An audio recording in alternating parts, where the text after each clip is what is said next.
Hello and welcome to the RIAH Experience Webinar, a monthly webinar series exploring the challenges and mistakes faced when planning a wedding. The goal of the webinar is to give engaged couples a better understanding of what's to come and what will work for them. Its aim is to enrich couples' knowledge and also support the industry while doing it. Hey, hello, good afternoon and welcome to the RIAH Experience Webinar. Thank you very much for spending your Saturday afternoon with me today. Thank you for registering and attending the webinar today. What is the RIAH Experience Webinar? So this is going to be a series of webinars where I'll be sharing nuggets around planning events, planning weddings, but most especially planning weddings because that's more of the area that I'm into. Before we start, today's topic, we're going to be talking about the real truth about planning events and weddings. This was one of the topics that I had, and then based on my audience's choice, this was the most chosen one for us to discuss today. So yes, hopefully, I hope you enjoyed today. So before I start, I'm just going to introduce myself. My name is Tobi Yusuf. I'm married with two beautiful girls. So RIAH Event was founded through my passion for always wanting to offer a helping hand to people around me. It was founded through my desire to problem solve. So in any environment I find myself, I'm always that person. If anything is going wrong, I'm very quick to take action. I'm very quick to provide solutions. I don't believe in dwelling on the problems and then, let's just forget about the problem and let's solve the problem. So that's my desire, and it's also my passion as well. So my calm personality is also what made me start RIAH Events. That's all about me. So just without further ado, I'm going to start talking about the main reason why you're here today.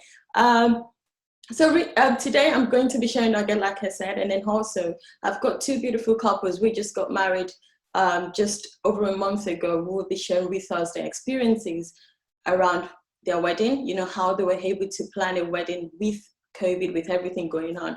So please stay tuned and grab a cup of water, a cup of tea, and enjoy. I'm going live on Instagram as well. So if anyone on Instagram, if you like to participate, if you like to interact, please join the webinar, because on Instagram, I'm not going to be able to interact as much. So wedding planning, event planning, what are the challenges that you face when all of this start, when you start planning? The first thing is finances. And this is not even only around weddings or events. It's in our everyday life. Money is the biggest topic.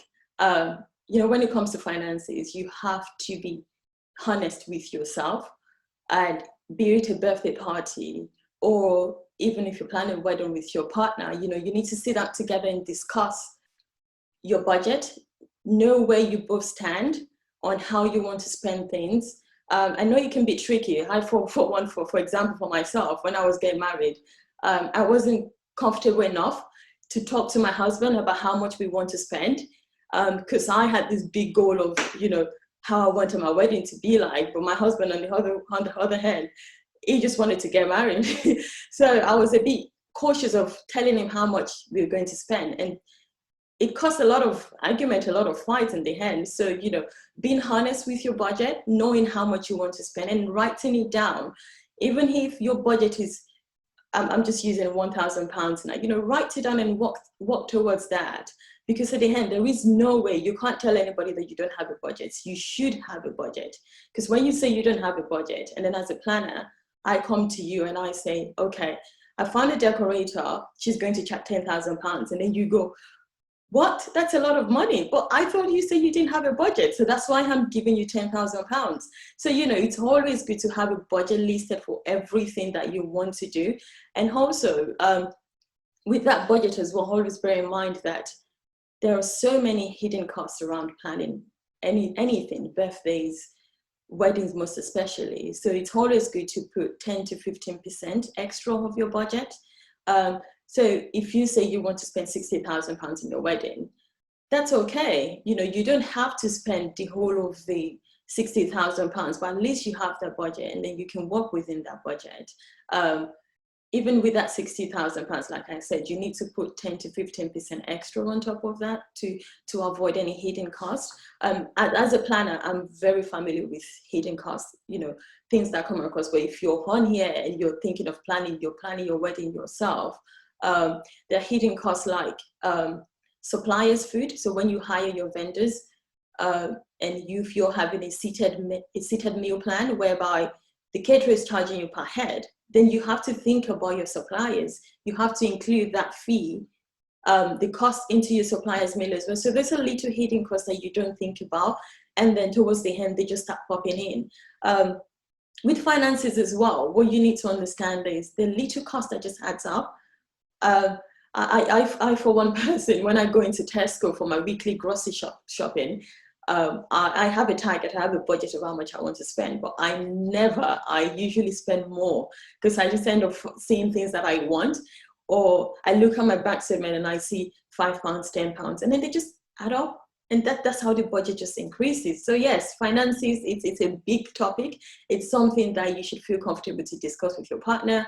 It's something that you should feel comfortable to discuss with your planner as well. You know, if you have a wedding planner, if you have an event planner, always feel comfortable, always feel free to discuss those costs around.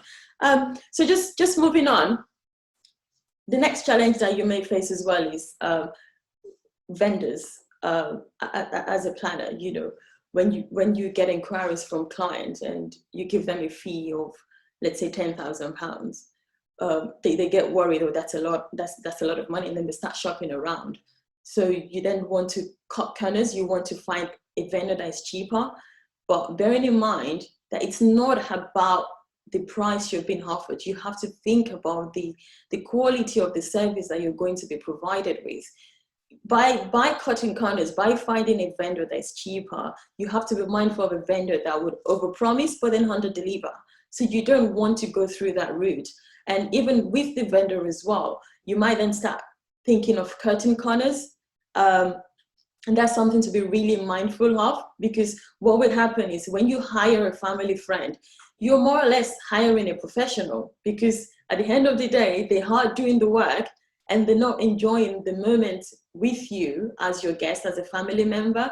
So that's when you're just trying to cut corners, it just comes to bite you at the end of the day. So it's always good to be mindful of that. Moving on as well, the other challenges that you may face is, as your wedding planner or a birthday planner or event planner, anything, we have checklists.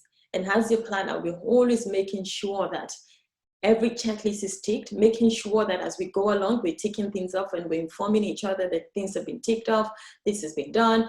But should you be planning your wedding as well yourself, or planning any event by yourself, you have to be very mindful of your checklist. You don't want to put things last minute. You don't want to load things up last minute.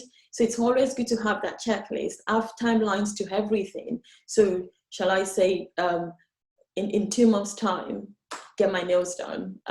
So, you know, just little minor things like that, they do matter, because if you don't do it within that timeline, then you find yourself pushing it towards your event date, and then that just causes a lot of anxiety to yourself. So it's always good to have your checklist being checked regularly, and avoid loading things, like putting too much things on your to-do list.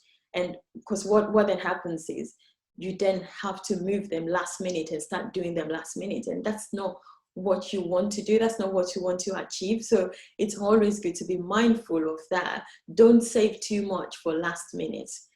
Work on your timeline, work on your checklist, tick them as you go along. And moving on as well, you will forget about the weather. These are the challenges that a lot of people face, weather. And I'm sure if you're in London, London weather is not a type of weather that we can trust. It's not the type of place where you can say that I want to have an outdoor wedding. You've always got to have a backup plan. You always have to think about the weather, like what's going to happen in the head. Even if you're going to do it abroad, anything can happen anytime. I remember this time last year, in October, or I think it wasn't raining in October last year or in September, but look at us this year. There's been so many rain, there's been wind. So weather, even though you might think that, oh, this is nothing, it's just weather, it plays a big role on your wedding day. I mean, if you don't want rain, then you have to be mindful of that should it rain on your wedding day. And the next thing is, you will fight. There will be disagreement between you, your partner, your family members, your friends, because what's going to happen is, it's your wedding day, which I'm going to use wedding as an example. As when you have friends, as soon as you get engaged, you have your friends, you have your family members calling you, say congratulations, or what are you doing now, or where you going to get married? Have you chosen a date? You start getting opinions from everybody, and then you just get worked up, and with your partner as well, you just start thinking, okay, what are we doing? And there will be so many opinions from everyone. I mean, it's like when I became a mom, first-time mom, there's so many opinions around feeding my baby. There were so many opinions around how my baby should sleep. Don't give this to your baby. This is the type of food I should give to my baby. Breastfeeding is good for your baby. So that's the same thing with planning an event or anything. Everybody would want to give their opinion on why they think you should get married, how they think you should do things. Even outside your family members and friends, you and your partner, you have to think about it this way. These are two people you're both from different families. You would want something different. You would want something different. So you always have to, find a way to balance that understanding. And it just goes back to finances, it goes back to your budget. Once you have that understanding between yourself, then you can avoid the fight. But should the fight come, just take a break. Just, take a break off planning. Forget about planning if it's 2 days, and just discuss something else. Talk about the first time you met. Talk about your future, how you want your future to be, and just focus on that and come back to wedding planning. Recently, I went on a site visit with a client, and the venue manager was telling us about a story of how she's been working with the wedding planner and the bride. And that's what happens most of the time. Brides tend to take over the wedding planning, and then the groom is sort of left behind. Some grooms get involved. Some grooms will say, whatever the bride wants, but then that can be tricky when the groom says whatever the bride wants. So yeah, moving back to my story. So this venue manager's been dealing with the wedding planner and the bride. They've agreed on everything. So I think what happened was, then the bride went back to the groom. So the groom must have disagreed on something. So he then contacted the venue and said, oh, can I have this? Can I do this? And the venue manager was like, of course you can, but that's not what we discussed with the wedding planner and the bride. So she was stuck in the middle. So she had to then call the wedding planner. Oh, please, I've just got a message from the groom, but this is going back against what we discussed already. What do I do? So you want to try and avoid those sort of fights, those sort of argument before your wedding day.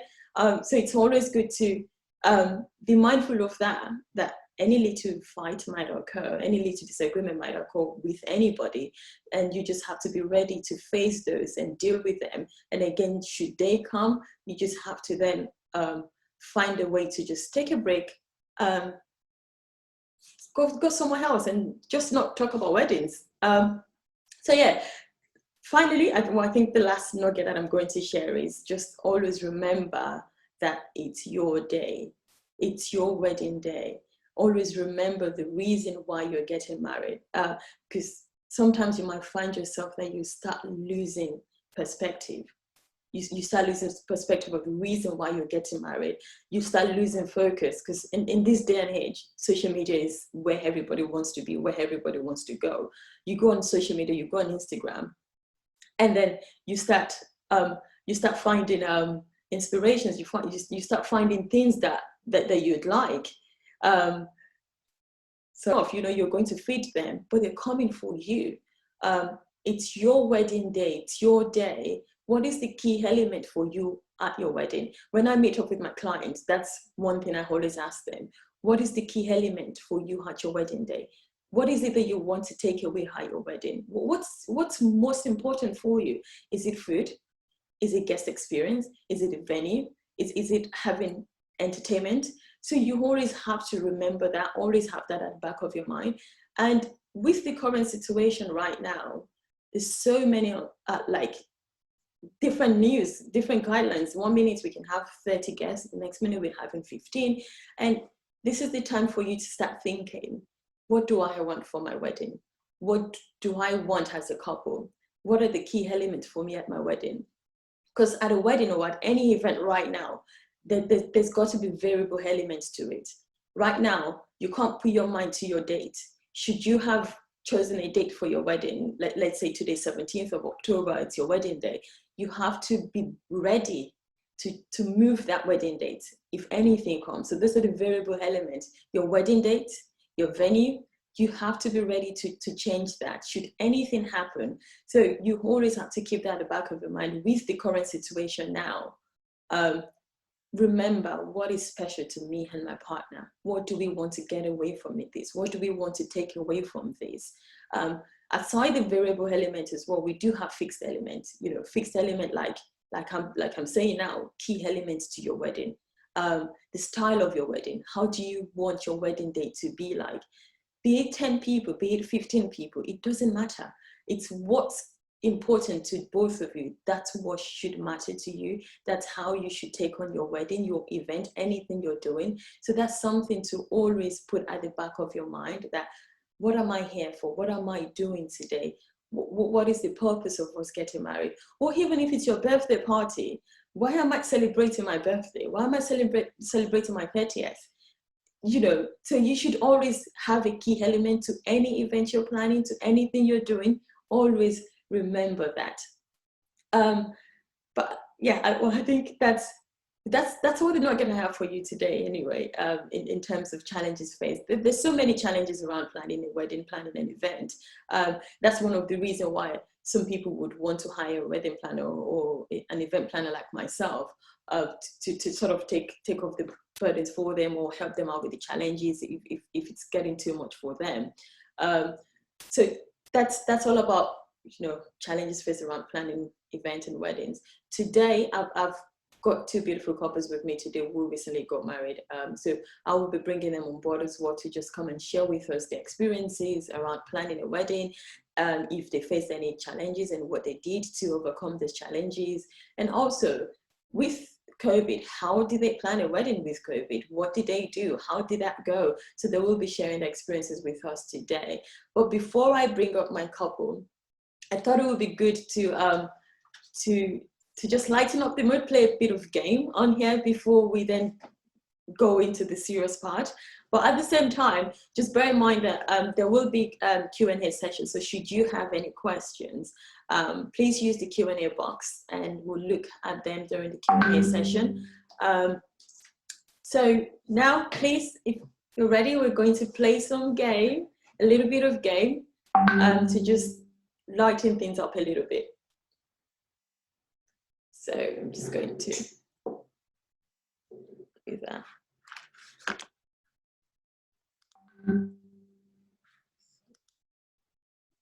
Just bear with me, please.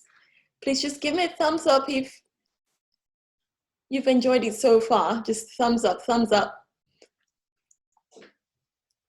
So with this game, you need to be able to either have the app or join using kahoot.it and then play on there.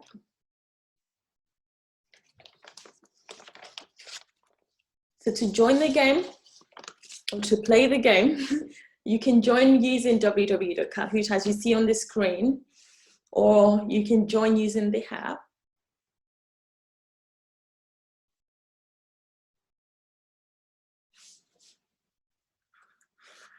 So we're just going to wait for some players.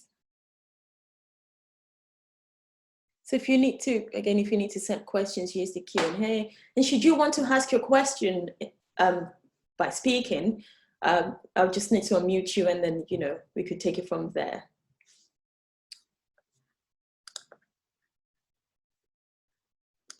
One second.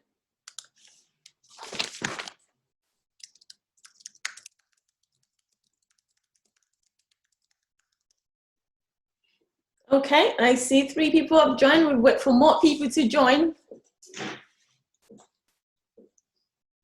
And if you're on Instagram, if you'd like to play the game as well, just register through the link and join us on Zoom. Okay, I'll just wait for more people to join.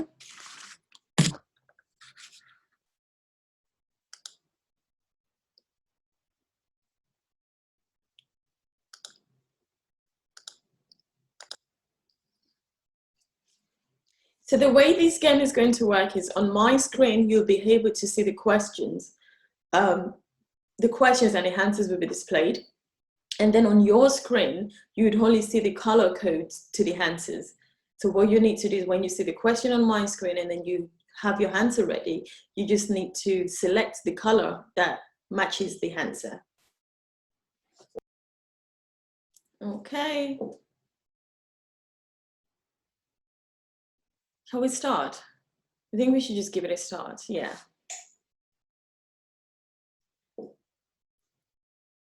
I have a special prize for the winner. So whoever is going to be the winner, I will contact them after the webinar. So yes, so I hope you can all see the questions. You've got 20 seconds for each question. So just look at the screen, select your answer on your phone using the color.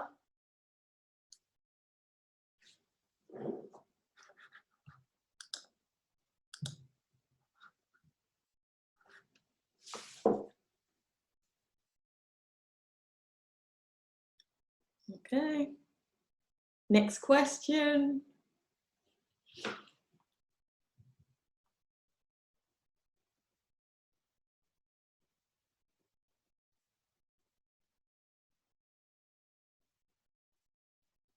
What wedding tradition is this?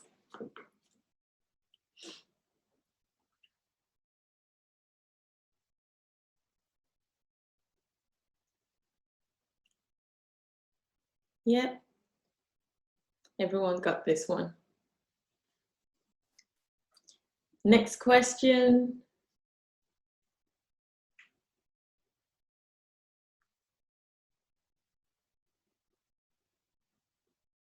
Okay, okay, the answers are coming in. Yep.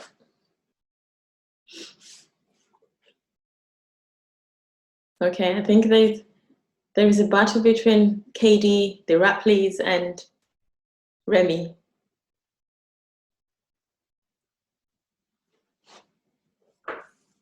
What wedding tradition is this?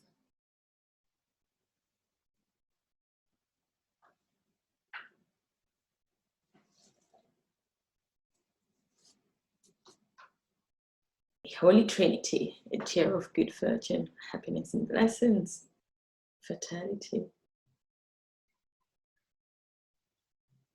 Okay.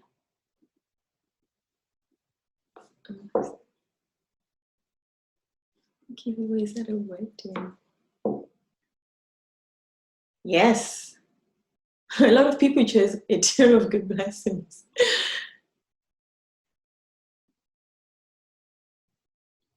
According to tradition, brides wear veils because, yes, I found this funny. I mean, there were two traditions, there were two reasons behind this, which I found really interesting.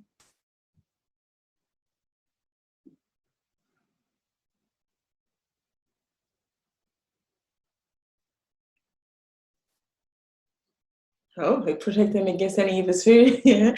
I find a lot of these traditions, a lot of these things go around about evil spirit.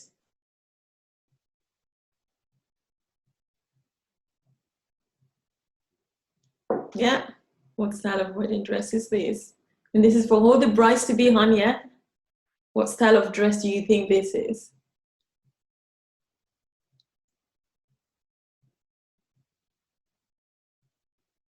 Just reading comments on Instagram. Let's see if anyone. Yeah, we got one answer. Well, someone got it right. Yay! That's the end of the game. KD, well done, KD. The rap, please. And then the winner is Remy. Congratulations, Remy. you have a special surprise, a special prize for me. Thank you all for playing the game. I hope that was a little bit of fun for you all. Thank you for watching my webinar part 1. Hope you found it useful. If you'd like tips on anything, please do let me know in the comments below, and I'll make sure we have a webinar on those topics. Please feel free to give me any feedback on this webinar. Please support me by liking, subscribing, and also sharing my video. See you on part 2.